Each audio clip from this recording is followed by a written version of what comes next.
So here we are with episode 4 of She-Ra and the Princesses of Power. Last episode, Adora perhaps found a place where she belongs, and Catra has been, she's been promoted to Force Captain, so, you know, good for her. We'll just have to see what she's going to do with her new promotion. If you guys like the video, like the video. If you dislike it, dislike it. I do have my full length up on Patreon and early access on the YouTube memberships. Other than that, let us get started. I can't believe Mom agreed to let you stay in Right Moon. Yeah. I don't trust her. In the dining hall, the corner, you got your vanities, bathroom, crystal, Pretty standard. Alright. waterfall. Waterfall for showering. Good one. It's just here for decoration or what? Waterfall for showering. I'm right down the hall if you need anything. Hey, what? Wait, it's nighttime? Okay. This is different than the fright zone, but I'm sure I'll get the hang of this in no time. Oh, it's so soft.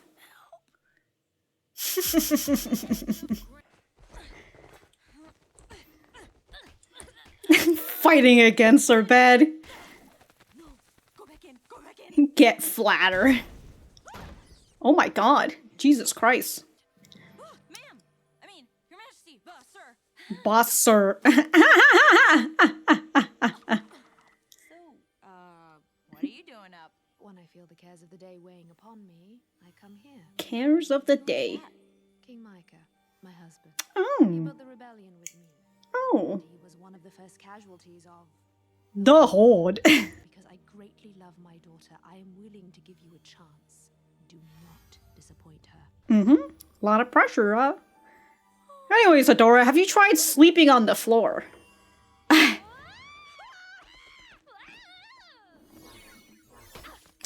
That's funny. Okay. What are you doing in here? I'm sorry. I couldn't sleep in my room. I slept with other people. Because she's used to sleep in a bunker.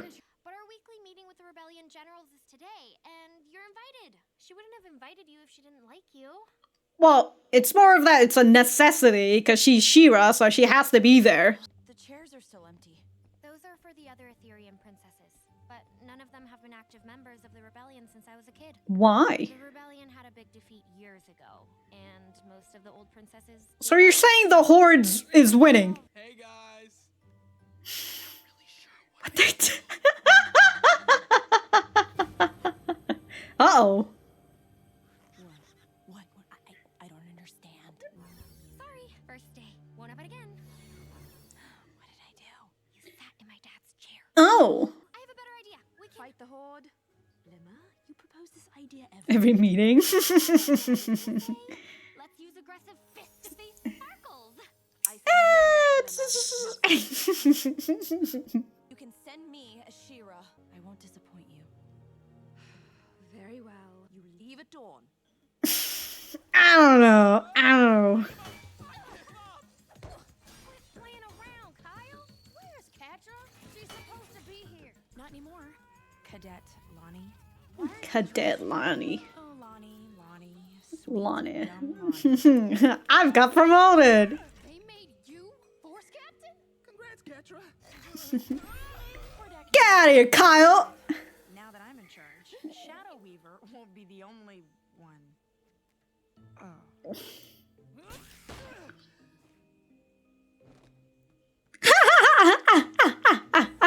Go to your room. I've told you everything I know about Adora. What did you do? What did you do? She left us. She left me. You ever think Adora's not as loyal as you thought? Uh-oh. I will learn the truth, Catra, even if I have to drag it from you. Out of my way. Uh-oh. Something on with her mask? Could Adora do this? Yep. Useful to our mission. Hey guys, what is that? It must be coming from the Horde camp. You're here! Princess Perfuma, I'm Commander Glimmerer. Ooh, I get a hat.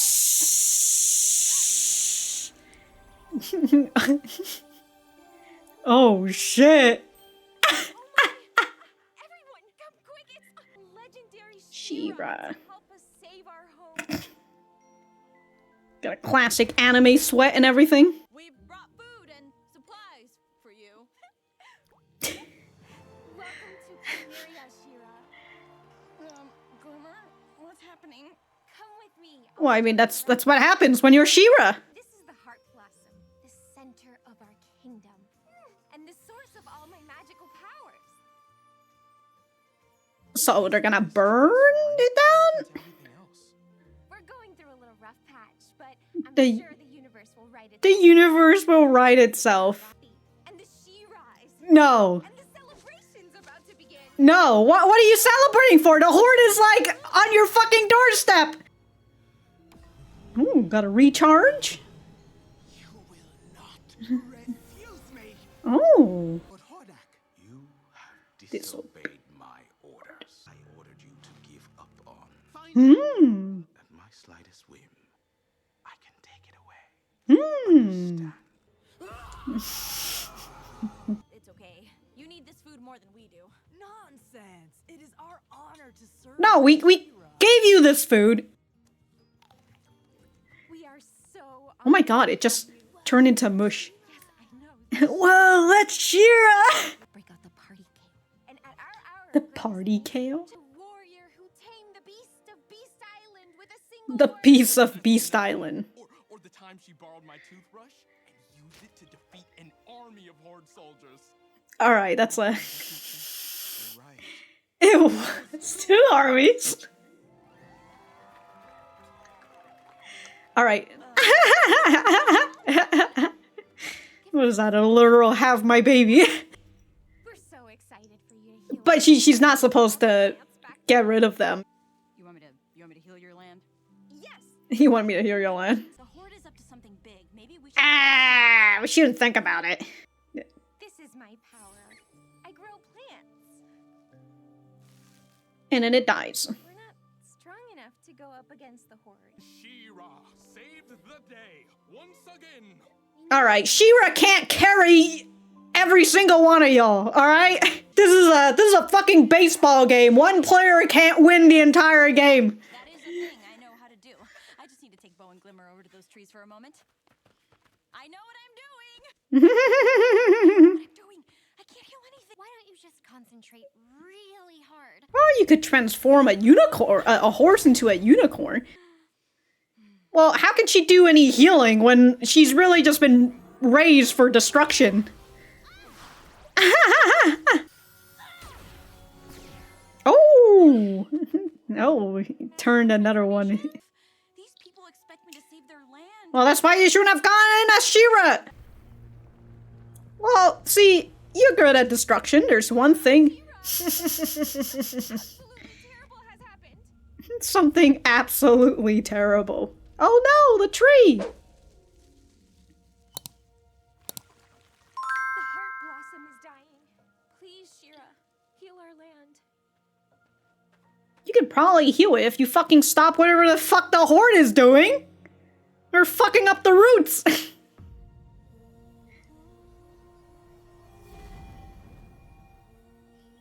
come on. Do something.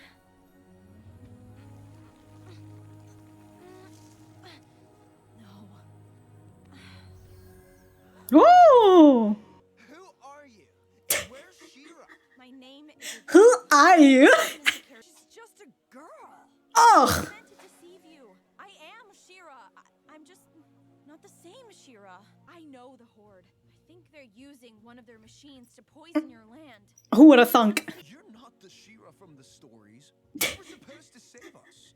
It will be alright. I promise. You were supposed to save us! I just wanted to help, but all I've done is disappoint an entire kingdom. I don't know, Dora. Have you tried going back to the Horde? I think the Horde is so much more efficient. I just wanted everyone to see what an awesome person you are. I thought I was being supportive, but I was actually being terrible. We like you because you're our friend. Wow. Anyway, so are you guys gonna do anything about this fucking smoke? You have a plan, don't you?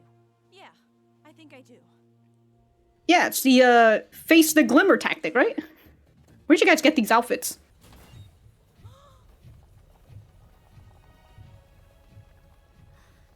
You were right. The Horde is poisoning the land. Hey, what are you doing here? Hands up!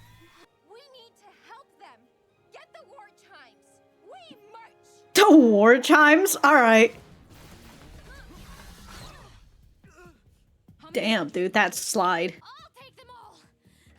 If you give me a minute. Oh, so these people haven't really done their exercises. Relatable. Oh, not the war chime? Oh my god. I've always said the universe will repay the Horde one day. Well, I guess that day.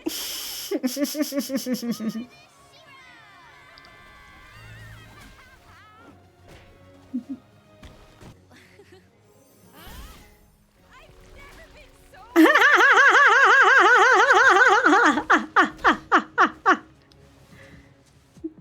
Fucking the Horde is defeated by fans. How can y'all be so competent and incompetent at the same time? Oh shit, this is an extended version? Oh shit.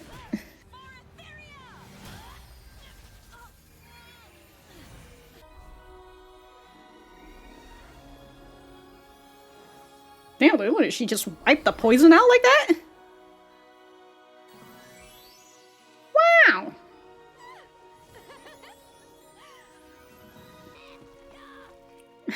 Trees! Ah! Join the rebellion and help me reform the Princess Alliance. Ooh, the Princess Alliance. Would I get to hit more people with flowers? Absolutely. Hell yeah. We're mighty rebels now. Yeah! I'll bring her back in, I swear. Oh, yes, you will. Because until I tell you otherwise, That. is your mission. That's the only thing you gotta do. My shadow spies will find her. Find her and bring her home. Well, off the Shadow Spies goes. What is That was a lot of S's. Since you've never slept in a room by yourself before, Bo and I thought we'd throw you a Sleepover. Then you won't feel so alone. Hell yeah, dude. Look at how thin that goddamn mattress is. We can do this tomorrow too, since Glimmer Glow's grounded. I might not ever be the perfect hero everybody wants me to be, but that's okay. Well, as long as you do your job. Best friend squad is having a pillow fight. Yeah, we're not calling ourselves that. Very nice, very cute. Not only is Adora taking up the mantle of She-Ra, right? She's still trying to learn who is She-Ra, what is She-Ra. But alright, I've got a few things I gotta write down for it, but once I do that, we'll be right back to the center. Spinnerella and Natasha. Okay, I probably, at this point, will have to make a whole additional page of just the princesses. I'm going to go and do that now. Wait a minute. Hold on. They're over here just gasping, holding each other's hands and all that. Is that the two that I'm seeing? I cannot tell. Hold on. That I keep seeing right here. That I was just like, are those the... Hold on. I think so. Okay.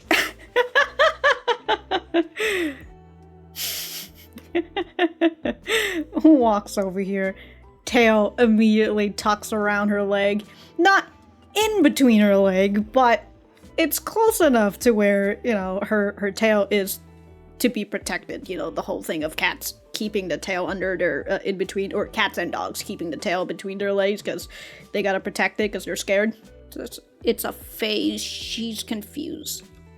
So at that point, once she sees that, Shadow Weaver knows that not specifically Adora is She-Ra, just that she's working with She-Ra. Catra drops the act and she's just like, oh, look, she's just confused, alright? I'll bring her back in, I swear. Alright, so that was episode 4 of She-Ra and the Princesses of Power. Let me know what you guys think about it in the comments down below. You know that I always like talking to you guys. I've talked a little bit about the portion between Shadow Weaver and Catra and all that, and it's continuing to be very nice to see, you know, what the antagonists are out here doing and whatnot, and to see in the beginning scene, right, with Ketra coming out and being like, yo, dog, I got a promotion now, so, like, I'm your boss. Out here flaunting before Shadow Weaver comes out. And, you know, it's like a mom coming out, like, go to your room. And Ketra has to just walk out. But, you know, I noticed that we've got this portion where Ketra sees the painting, or the drawing, and then she swipes it away, right? She hits that, and then she sees that there's a picture of She-Ra on a unicorn. And, I mean, the only other drawing that we saw is her and Adora, hers and Ketra, on the bedside, you know, before she clawed at it. And so I was wondering, like, well, who is drawing that, other than potentially it being Ketra? You know, who is the person drawing it? But then, who saw the Pegasus? The Pegasus unicorn thing? Was she there? Ketra wasn't there. Yeah, I don't think Ketra was there, so I'm not really sure who drew that specifically, actually. Who knows? But somebody drew it. That's very funny that, like, somebody drew a picture of of She-Ra, and, like, a nice little rain. It's a very happy picture for something, for a place that's in the fucking fright zone. Anyways, Shadow Weaver, who was going to say that I'm going to have to drag the truth right out of you, and seems like she was about to use something that's like the magic that's from her mask, but then it rejects her, right? She's about to use it, but then she gets hurt, and, like, the shadow pulls right back into her. And it flickers, right? She's upset, and she's just like, all right, I'm gonna go and deal with this. So she heads over to this red crystal, right? She's channeling through it. I thought she was recharging or whatnot, but she yells at it, right? You will not refuse me. And perhaps, you know, she got it to work with her for a bit before Lord Hordak comes in and talks to Shadow Weaver about how you've disobeyed my orders. I told you to forget about this one missing soldier, yet you're continuing to send more troops trying to find this person. I don't give a shit about this person. At this point, it showcased that Shadow Weaver, whatever she sees in Adora, she really wants her back, right? She's so adamant to the point of going against Lord Hordax's order. You know, she says, your will is my will, but I'm obviously going against your will in order to do something that's for my own selfish need, because Lord Hordak is just, I don't care. He saw Ketra is just like, look, we're down a soldier. We need someone to become a force captain. Just fucking Ketra, you're promoted. You're force captain now. Congratulations. He just needs to get this thing done, but the person he's putting all this order to isn't getting it done. She is being distracted, and she's willing to go and do other things because this is her need and not Lord Hordax's need. But then we get to this point where Shadow Weaver now has footage of Adora attacking one of the Horde's camp, and also She-Ra is there as well. And so I'm just kind of over here like, does she know her identity at this point? Because this is the part where Ketra drops her act, right? Because she's just like, look, I told you everything I know, all right? That's all I know. And now Shadow Weaver's is like, I know the truth now. And Ketra's just like, oh, she's just confused, all right? I'm not super sure until they go and tell me it at face value, but just the way it's saying, you know, oh, Adora is here and She-Ra is here. I wonder why, you know? At some point you'll be like, we never really see Adora and She-Ra in the same place. What's going on here? But again, Shadow Weaver really wants Adora back, and we still don't really know why she wants Adora back. You know, maybe Shadow Weaver just really likes Adora as her daughter. Trying to get my daughter back. But she's up to the point where she's going to send shadow spies in order to find Adora, right? No matter where you are, I'm going to find you, I'm going to capture you. And she gives Ketra her one and only mission, which is to capture Adora. And since Ketra is pretty much on a similar side as Shadow Weaver, she does want Adora back. And perhaps when she drops her mask, that is something that she genuinely feels, right? After she has processed through that whole feeling of betrayal. Maybe Adora is just confused, and that's why she is joining the enemy's side. who knows, right? Maybe I can just go and talk to her and we have a nice little talk and she'll come back to us, the Horde. It also makes me wonder if that is going to get Catra a lot more determined to get Adora back, because it's the idea of, okay, I have to get Adora back right now because like Shadow Weaver really, really wants her, and like if we continue to delay this any further, is Shadow Weaver going to get even more angry at me and it's something bad going to happen to me, Catra?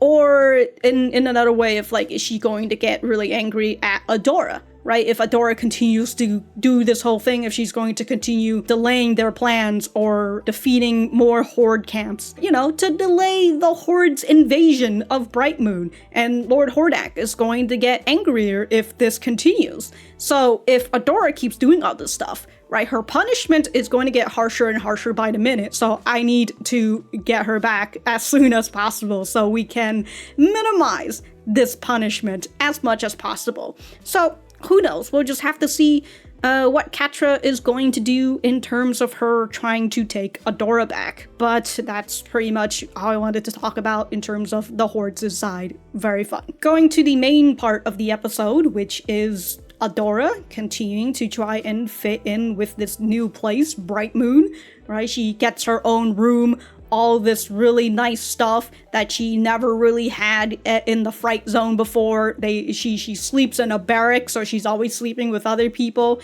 and they sleep on this frigid, firm mattress that probably will break your goddamn back, but she's used to that, and, you know, that's totally fine. You know, people in Vietnam, you know, sometimes they're out here just sleeping on the floor or they're sleeping on a wooden bed, and that's totally fine for them. So that's what she's used to. So I thought it was very funny that when she gets into the bed, she just sinks into it because it's so soft. And she just does not like it. She's just over here fucking punching it down and everything. Very fun. And also with Glimmer saying, oh, you know, this is a pretty standard room. You got a waterfall? Why not? You know, luxury items, really. But their mission is to go to Plumeria, which is located near the front line, and that's the reason why the Horde is laying a siege on them via poisoning the roots of their trees, you know, decreasing their power and such. And we are introduced to Princess Perfuma, who controls plants/flowers, and she, as well as the people of her country, kingdom, this place that she's a princess of, they are very much in tune with nature, and they put everything up to the universe, right? They put everything up to fate. Eventually, the Horde's going to get what's coming to them. And as they said, we don't want to think too much on the negative. We're trying to look on the positive side. They're very much on the extreme of like optimism, right? A little bit too optimistic. In fact, they're blinded by this optimism because there's an obvious smoke somewhere in their area that you can see that is most likely the reason why this problem of theirs is happening, but they're refusing to ignore it. And when She-Ra comes in, right, the first thing that they want to do is, oh, let's celebrate, She-Ra's here. And also them thinking, well, now that She-Ra's here, she's going to solve the problem for us. She's going to do everything for us. We don't have to lift a finger because there's going to be somebody else who's going to do it. And that's totally fine, you know, the universe has answered, and here is She-Ra, who is answering our calls. In the middle of the celebration, they're talking about all the amazing thing that She-Ra has done before, right, the past She-Ra and such, and Bo is also amplifying these stories, right, he's being the bard out here, just talking about things that didn't happen, but he thinks he's being helpful and trying to play up to the audience and whatnot. But this puts a lot of pressure on Adora because she feels like she has to be the perfect She-Ra, because the previous She-Ra has done so many things and she has to live up to this reputation, because if she doesn't, well, it feels like she's going to let everybody down. And, you know, it's just something that is going to continue as she is taking up this mantle of She-Ra. Continue on with She-Ra going to be the person who fixes this issue. They're talking about how She-Ra is going to be the person who heals their land, because, you know, that's what She-Ra has done before. This brings She-Ra, or Adora, on over to talk to her friend about, like, well, I fucking can't do this. The fuck's a Mantisaur? I've never fought that before, but apparently She-Ra has. And I do like it in fact in terms of, like, well, She-Ra probably can heal, albeit, you know, the way that she did it is to just defeat the Horde camp that's been poisoning the roots this whole time. So, you know, she is healing the land. And perhaps in that legend, that's what She-Ra did. Instead of using a healing power or whatnot, you know, she fucked somebody up who was poisoning the land or who was doing bad stuff, and then the land healed by itself. But if the previous She-Ra does have some sort of healing power, it makes me wonder if, like, that's the reason why Adora can't do it is because she was raised by the Horde, so the only thing that she really knows is military stuff, destruction, fighting, battles, and whatnot, right? So she doesn't really have her mind set on healing. So here in this scene when she's trying to concentrate and do stuff, it's all destruction purposes, and then the final part that she does ends up being a transformation magic, which is, you know, not really destructive. In the end, Adora goes back to her old form and talks about how she's not the She-Ra that they want her to be, but she still wants to help them, so she's gonna go to the Horde. She writes a note to Perfuma, and Perfuma reading this note is just like, wow, she's still trying to save us after us being so negative. You know, they're ready to just run the fuck away. Yeah, the universe will get the Horde eventually, but, like, probably not in like 100 years or something, because the Horde's just been doing so well. And I did mention about how, like, the Horde seems so competent yet incompetent at the same time. It's very funny. The Horde soldiers out here doing somewhat okay, fighting against Adora, Glimmer, and Bow, because Glimmer and Bow, they're not like frontline fighters for the most part, and Adora, she probably can handle some of them, but she might not be able to handle all of them. But I do find it funny that, like, the moment Perfuma and her gang comes in, you know, the soldiers are just suddenly like, oh my god, you know, the increased size of people. Oh, these people who are running in with sticks, and this man who's running in with a rug, you know, they have no armor at all. This girl who is running with a wind chime, she's got a wind chime and she's coming at you. And the soldiers are just like, oh my god, this fella got hit with a rug. Like, what? What the heck is going on here, dude? I do love Perfuma just gone over, just beating people up with her plants and just like, I've never been so alive. To which, you know what? Violence, you know? Hell yeah, dude. Violence. What is this scenery? A Horde soldier getting dragged after getting wrapped in a rug, and then just two women with fans beating a Horde soldier up.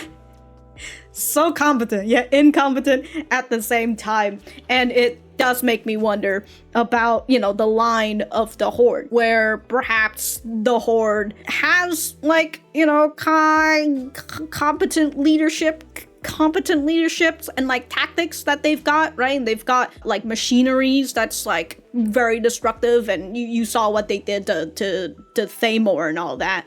And they were probably going to do the same if Adora hadn't come in and encouraged these people to fight against the Horde.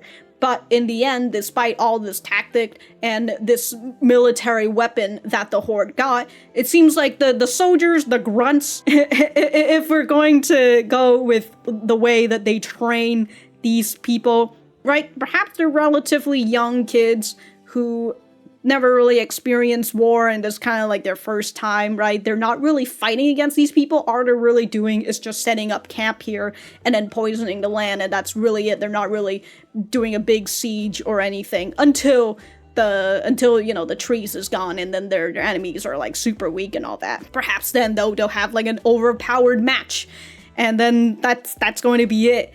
But perhaps they've never really had this whole fight before. And so when reality comes to face, they're just like, oh shit, I gotta run away. I gotta get out of here. It doesn't help that the way that they train these kids to be like, the princesses, they're really evil people. They're gonna fuck you up if you see them. So you gotta fuck them up first, but then also it instills a bit of a fear for princesses. I mean, we've got this girl who's out here controlling plants, running you over with vines. I'd be scared too. So Adora turns into She-Ra, and then she uses her power or whatnot, right, to take out the poison thing, but also helps revive the land. So I guess she did use healing magic in the end, perhaps. Dude, I just realized that woman was using a wind chime like it was a mace or something. Oh, that's very fun. But yeah, she uses a healing magic, it seems. That also gets Perfuma her power back, right? She uses this flower, but it doesn't die immediately. And so she turns it all into flowers. The trees goes back, everything's growing. These people runs out. Ew, yuck! And yeah, just greenery grows everywhere. These people got flowers on them, and they're just like, oh no, I gotta drop my weapon and run away. Ah, the green! You know what? Considering they live in the fright zone where there's no greenery, very scary. But now that Perfumia is safe for the most part, their land is healed, and the Horde has been defeated for the most part. What she needs to pay them back, in terms of Adora and, you know, Ko, her friends, is that she's going to join the Princess Union, right? Since, as we saw in the beginning with all the meetings, the new princesses, they don't really come in and join this because everybody is so separated this whole time. To which, by the way, if they've been separated for a very long time, and it's been like, how many years? 10, 20 years or something? And the Horde is still not fucking getting through and defeating this whole thing. God, again, competent yet incompetent at the same time.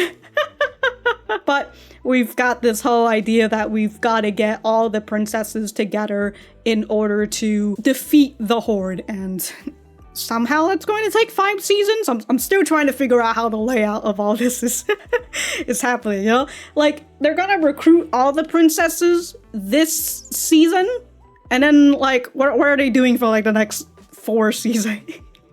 I don't know. I guess I'll just have to find out. But I really enjoyed this episode. There were a lot of information. I'm really enjoying all the note-taking that I've been doing. It's been very fun. If you're ever interested in seeing my notes, you can always just join my YouTube memberships for $1.99 or $2.99 if you want to drop an extra $1. You'll get access to my notes and early access to if you really want to, or, you know, you can always go on Patreon and find a full length. Anyways, in the end, we've got the best friends squad out here, and I like it, you know, like they're accommodating to what Adora is used to. Give her a very thin mattress that is probably firm. Again, at that point, she might as well just sleep on the floor and it would probably be fine. And I like that they're like, well, since you don't feel comfortable sleeping by yourself, then we're gonna have a sleepover with you.